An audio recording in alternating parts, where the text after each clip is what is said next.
Hello students, আমাদের class ইলেভেনের যে সিরিজটা চলছিল সেটার নেক্সট ভিডিও এটা। ওকে, যারা রেগুলারলি ফলো করছো আশা করি তাদের অনেকটাই কনসেপ্ট ক্লিয়ার হয়েছে। যে সমস্ত কোশ্চেনগুলো আমি সলভ করাচ্ছি, যে কনসেপ্টগুলো তোমরা জানো না সেগুলো একটু খাতায় নোট করে রাখবে। ওকে, তো চলো শুরু করা যাক। আর যাদের পিডিএফটা দরকার আমার হোয়াটসঅ্যাপ নাম্বারে মেসেজ করবে, ঠিক আছে? আমি পিডিএফ সেন্ড করে দেবো। 1 নম্বর কোশ্চেন, একটি বস্তুকণা যাত্রাপথের অর্ধেক v1 বেগে এবং বাকি অর্ধেক v2 বেগে গেলে কণাটির গড় বেগ কত হবে? দেখো, যদি এরকম অর্ধেক অর্ধেক পথ বলে তাহলে গড় বেগের ফর্মুলা হচ্ছে v equal to v1 2v1 v2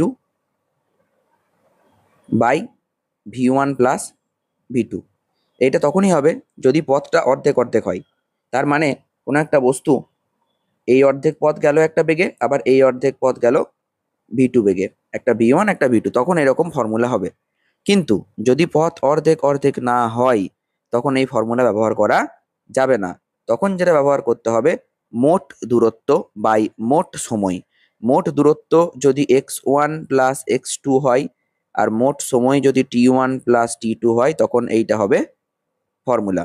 এবার তোমরা অনেকে বলবে, স্যার আমরা এরকম অনেক অঙ্ক দেখেছি যেখানে সময়টা বলে দেয় না। হ্যাঁ, নাও বলে দিতে পারে সময়টা। তখন তুমি কি করবে, x1 প্লাস x2 কে নিলে আর t1 এর জায়গায় লিখবে x1 by v1 R t2 এর জায়গায় লিখবে x2 বাই v2, কারণ দূরত্ব বাই বেগ ইকুয়াল টু সময়। ওকে, নেক্সট, একটি ট্রেন স্থিরাবস্থা থেকে আলফা সমত্বরণ নিয়ে t1 সময়ে x দূরত্ব অতিক্রম করে, তারপর বিটা স্থির মন্দন নিয়ে t2 সময়ে y দূরত্ব অতিক্রম করে, তাহলে কোন রিলেশনটা ঠিক? দেখো, এখান থেকে একটা ট্রেন যাচ্ছে, এখানে ওর বেগ ছিল 0। যখন এই বেগ বাড়ছে বাড়ছে বাড়ছে বাড়ছে, এখানে বেগ সর্বাধিক v, তারপরে বেগ কমছে কমছে কমছে কমছে এতদূর x আর এতদূর y। তাহলে আমি যদি প্রথম পার্টের জন্য হ্যাঁ গতির সমীকরণ লিখি, তাহলে আমি এটা লিখতে পারি যে v equal to 0 plus alpha t1, অতএব আলফা t1। আর দ্বিতীয় পার্টের জন্য আমি এটা লিখতে পারি যে দ্বিতীয় পার্টে তো বেগ কত হয়েছে জানি না, তাহলে আমি এরকম লিখতে পারি, এখানে তো দূরত্ব বলা নেই। আচ্ছা, একটা হলো আলফা t1, আর একটা, এটা কি দাঁড়িয়ে গেছে? ও, ওয়াই দূরত্ব অতিক্রম করে, হ্যাঁ তাহলে দাঁড়িয়ে গেছে ধরে নিচ্ছি। তাহলে এর প্রাথমিক বেগ কত ছিল? 0। তাহলে আমি এটা লিখতে পারি যে দাঁড়িয়ে যদি যাই, এখানে তো যদি দাঁড়িয়ে যাই, তাহলে 0 equal to V minus beta t2। তাহলে ভি ইকুয়াল টু কি হলো? Beta t2। এবার দুটোর অনুপাত করে দাও, এইটাকে 1 নাম্বার ধরো আর এইটাকে 2 নাম্বার ধরো, দিয়ে অনুপাত করে দাও। তাহলে 1/1 equal to alpha t1 by beta t2। তাহলে t1 by t2 equal to beta by alpha. তাহলে উত্তর কোনটা হয়ে যাবে? Beta by alpha. Okay, next question, একজন দৌড় প্রতিযোগী আর ব্যাসার্ধের একটি বৃত্তাকার পথ 20 সেকেন্ড সময়ে সম্পূর্ণ পরিক্রম করে। 1 মিনিট 25 সেকেন্ড পর প্রতিযোগীর স্মরণ কত হবে? দেখো, এইটা একটা বৃত্তাকার পথ, একটা দৌড় প্রতিযোগী এই বিন্দু থেকে ঘুরে আবার এই বিন্দুতে ফিরে আসে কত সময়ে? বলে দিয়েছে 20 সেকেন্ডে। তাহলে একবার ঘুরতে 20 সেকেন্ড। তাহলে তোমাকে দেখতে হবে যে এই 1 মিনিট 25 সেকেন্ডের মধ্যে 1 মিনিট 25 সেকেন্ডের মধ্যে কতগুলো 20 সেকেন্ড ঢুকে আছে। 1 মিনিট মানে কত? 60 প্লাস 25, তাহলে কত হচ্ছে? 70, 80, 85, তাই তো? তাহলে 85, তাহলে 85 সেকেন্ড। বেশ, এবার 85 সেকেন্ডের মধ্যে তাহলে 20 সেকেন্ড কতগুলো আছে?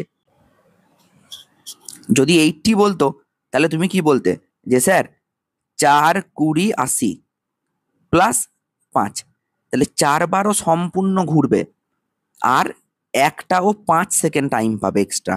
20 সেকেন্ডে যদিও একবারে এতটা ঘোরে, তাহলে 5 সেকেন্ডে কতটা ঘুরবে? 5 সেকেন্ডে দেখো এরকম করে ভাবো জিনিসটাকে, 5, তারপরে 5, 5, 5, 5, তাহলে 5 সেকেন্ডে কতটা যাবে? 20 সেকেন্ডে ও 4 বার, 4টে 20 সেকেন্ডে একবারে এই বিন্দুতে ফিরে চলে এলো, একবার, দুবার, 3 বার, 4 বার, 4 বার ঘুরে নিল, দিয়ে তারপরে 5 সেকেন্ডে ও এইখানে এলো, এইখানে, তাহলে ছিল এইখানে, এলো এইখানে। তাহলে স্মরণ কত? স্মরণ হচ্ছে এইটুকু। তাহলে এইটুকু স্মরণ বার করে দাও। ব্যাসার্ধ তো বলে দিয়েছে আর, তাহলে পিথাগোরাস লাগিয়ে এইটা হবে √2r। ঠিক আছে তো? তাহলে √2r হয়ে যাবে অ্যান্সার। আচ্ছা, নেক্সট কোয়েশ্চেনে যাই। নেক্সট কোয়েশ্চেন বলছে স্থিরাবস্থা থেকে শুরু করে একটি গাড়ি সমত্বরণে কিছুক্ষণ চলার পর বি সমমন্দনে চলতে থাকে এবং অবশেষে আবার স্থিরাবস্থায় আসে। গাড়িটি টি সময় ধরে গতিশীল থাকলে গাড়িটির সর্বাধিক বেগ কত হবে? খুব ভালো কোয়েশ্চেনটা খুব ভালো কোয়েশ্চেন, আগের মতোই কোয়েশ্চেনটা, ওই আগের যে অঙ্কটা করলাম না ওই রকম। হ্যাঁ, তাহলে T1 সময় ধরে কি হয়েছে, আমি ধরে নিচ্ছি সমত্বরণে চলেছে, বেশ, আলফা সমত্বরণে চলেছে। আর আমি ধরে নিচ্ছি যে T2 সময় ধরে, ও আলফা বলে না, এ বলেছে, বি সমমন্দনে চলেছে, ঠিক কিনা বলো? তাহলে এখান থেকে চলছে মনে করো, তাহলে এখান থেকে শুরু করছে, হ্যাঁ, এতটা সমত্বরণে, তারপরে মনে করো এতটা সমমন্দনে চলেছে, বেশ। তাহলে প্রথমটার জন্য তো ভাই আমি এটা লিখতে পারি যে v equal to u plus at, u তো 0, তাহলে শুধু এটি 1।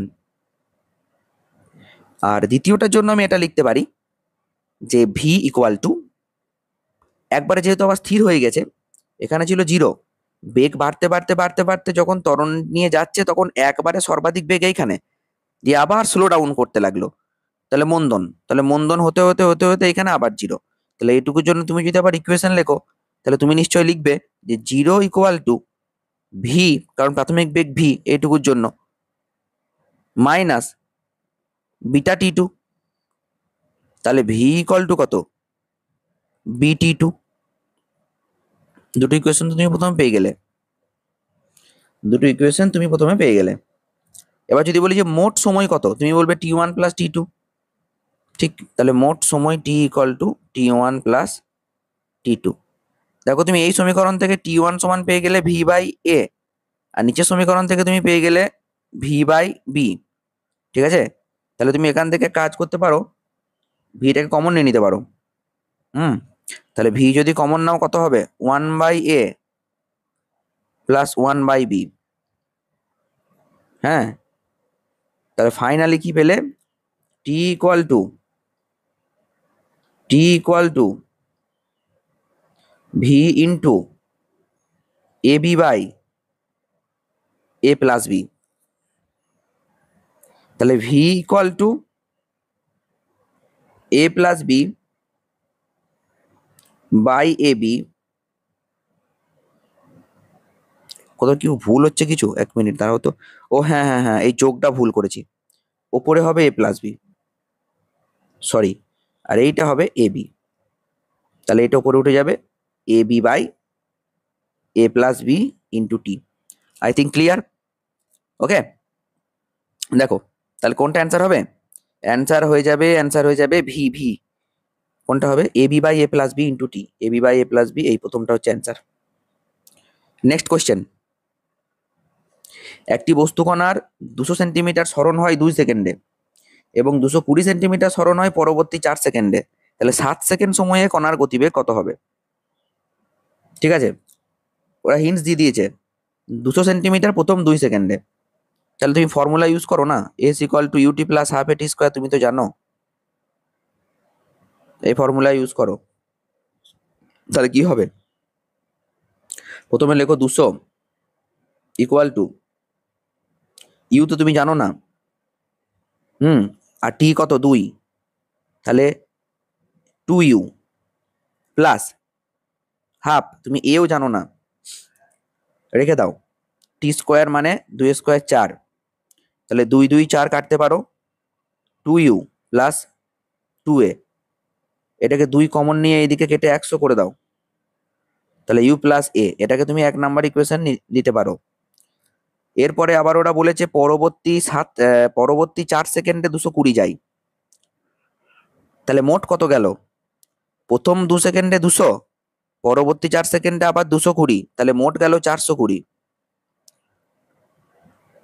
ইউটি, ইউ ইন্টু, তাহলে টি কত হলো মোট, 2 আর 4 6, 6u প্লাস হাফ এ টি স্কোয়ার মানে 36, 6u প্লাস 18a, 6 কমন নিয়ে নাও, ইউ প্লাস 3a, 420, 6 7 42 70। তাহলে তুমি আবার একটা ইকুয়েশন পেলে বন্ধু, 70 equal to u plus 3a।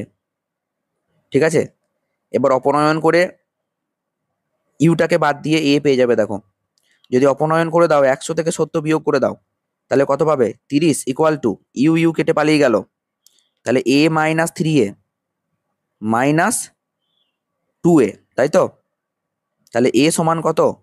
এ সমান -15। এ সমান -15। আমি আর ইউনিট ফিউনিট দিচ্ছি না, এখানে জায়গা নেই বলে। তাহলে এ পেয়ে গেলে এবার এ এর মানটা যে কোনো একটা ইকুয়েশনে বসাও, দিয়ে ইউ বার করে নাও। ঠিক আছে, এ এর মানটা যে কোনো একটা ইকুয়েশনে বসাও। এইটুকু আমি মুছে দিলাম। তোমরা নোট করে নিও যদি দরকার হয় এটা। ঠিক আছে, অবশ্যই নোট করে নেবে। এখানে তুমি লিখে দাও এই ইকুয়েশনে যে 70 equal to u plus 3 into -15। তাহলে ইউ ইকুয়াল টু কত হবে? 70 প্লাস 3 15 45, 115। 115 হয়ে গেল ইউ। ইউ পেয়ে গেলে, এও পেয়ে গেলে। এইবার দেখো কি চাইছে। ইউ পেয়ে গেলে আবার এও পেয়ে গেলে, এবার দেখো কি চাইছে। এবার বলেছে শেষ লাইনে যে 7 সেকেন্ড সময়ে গতিবেগ কত হবে। তার মানে গতিবেগ যদি চাই তাহলে V equal to u plus at. U এর জায়গায় 115, এর জায়গায় -15 ইন্টু 7। ঠিক আছে, 7 15 কত? 105। তাহলে 115 মাইনাস 105 অর্থাৎ 10 মিটার পার সেকেন্ড হলো উত্তর। দারুণ কোশ্চেন। ঠিক আছে, মিটার পার সেকেন্ড নয়, সেন্টিমিটার পার সেকেন্ড, কারণ সেন্টিমিটার পার সেকেন্ডে সবকিছু দিয়েছে। 10 centimetre per second. Next question দেখো, একটি বস্তুকণা স্থিরাবস্থা থেকে সমত্বরণে যাত্রা শুরু করলো। কণাটির চতুর্থ এবং পঞ্চম সেকেন্ডে অতিক্রান্ত দূরত্বের অনুপাত কি হবে? দেখো, যদি এরকম কোনো কোশ্চেন দেয় চতুর্থ, পঞ্চম, ঠিক আছে, মানে nth সেকেন্ডে অতিক্রান্ত দূরত্বের কথা বলতে চাইছে, তাহলে তার ফর্মুলা কি? Sn equal to u plus half a 2n minus 1। দেখো, এস আর Sn এই দুটোর মধ্যে পার্থক্য আছে। আমি তোমাকে বললাম 5 সেকেন্ডে অতিক্রান্ত দূরত্ব, আর বললাম পঞ্চম সেকেন্ডে অতিক্রান্ত দূরত্ব। ঠিক আছে, বা 5তম সেকেন্ডে অতিক্রান্ত দূরত্ব। এই কথা দুটোর মধ্যে একটু পার্থক্য আছে। ঠিক আছে, কথা দুটো শুনতে একই রকম হলেও মানে একই রকম নয়। যদি বলে 5 সেকেন্ডে, মনে করো একটা গাড়ি এখান থেকে যাত্রা শুরু করেছে, একটা গাড়ি এখান থেকে যাত্রা শুরু করেছে। 5 সেকেন্ডে অতিক্রান্ত দূরত্ব মানে 0 থেকে শুরু করে তোমার ঘড়িতে 5 সেকেন্ড পর্যন্ত ও যতটা গেছে এইটা। আর পঞ্চম সেকেন্ডে অতিক্রান্ত দূরত্ব মানে হচ্ছে এই এখান থেকে তো যাত্রা শুরু করেছে, যাচ্ছে যাচ্ছে যাচ্ছে যাচ্ছে যাচ্ছে, 5 সেকেন্ডে এলো মনে করো এতটা, আর তারপরে 6 সেকেন্ডে এতটা। এই 5 সেকেন্ড আর 6 সেকেন্ডের মধ্যেখানের যে দূরত্বটা, সেইটা হলো পঞ্চম সেকেন্ডে অতিক্রান্ত দূরত্ব বা nth সেকেন্ডে। ইন জেনারেল যদি nth বলে তাহলে nth সেকেন্ডে অতিক্রান্ত দূরত্ব। তাহলে বোঝা গেল তো, nth সেকেন্ড আর n সেকেন্ড দুটো এক জিনিস নয়। যাকে স্থিরাবস্থা থেকে যাত্রা শুরু করেছে যখন, আমার 1 টাকার সুবিধা করে দিয়েছে ইউ সমান 0। তাহলে আমাকে অনুপাত কি বের করতে হবে?